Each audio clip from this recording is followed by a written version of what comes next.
Assalamualaikum warahmatullahi wabarakatuh. Kami dari kelompok 5 yang beranggotakan 2 orang, saya Alin Rumahmudi dan teman saya Fani Ayu Yulianti akan mempresentasikan makalah kami yang berjudul Korespondensi dan Perkantoran. Yang pertama, pengertian korespondensi dan perkantoran. Pengertian korespondensi. Definisi korespondensi adalah komunikasi antara seorang pegawai dengan orang lain, antara pegawai dengan instansi atau sebaliknya, antara pegawai dengan organisasi atau sebaliknya, antara instansi dengan instansi lain, antara organisasi dengan organisasi lain, dan sebagainya, dengan menggunakan surat sebagai medianya. Sedangkan menurut Sugiarto dalam bukunya Jimmy L. Gould menjelaskan pengertian korespondensi sebagai suatu kegiatan yang saling berkirim surat oleh perseorangan atau oleh organisasi atau juga instansi.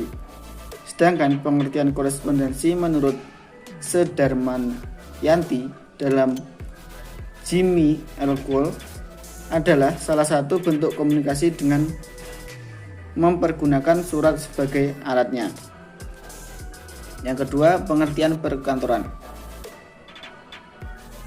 Manajemen perkantoran menurut George R. Terry dalam G adalah perencanaan, pengendalian dan pengorganisasian pekerjaan perkantoran serta penggerak mereka yang melaksanakan agar mencapai tujuan-tujuan yang telah ditentukan.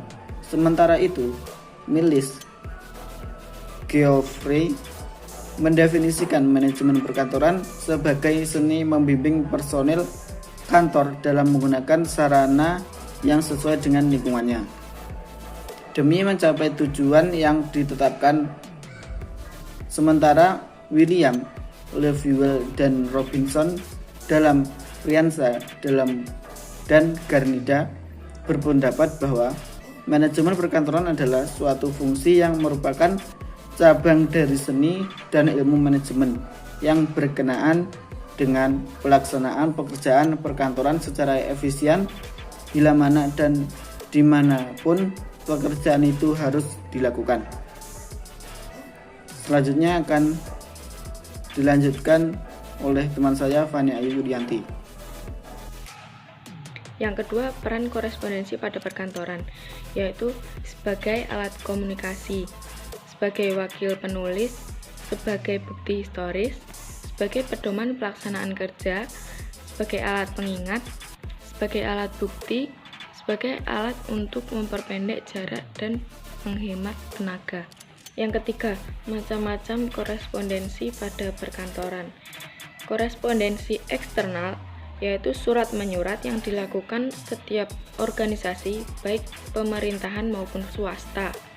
Sedangkan korespondensi internal lebih mengutamakan kebijaksanaan pemimpin serta pegawainya.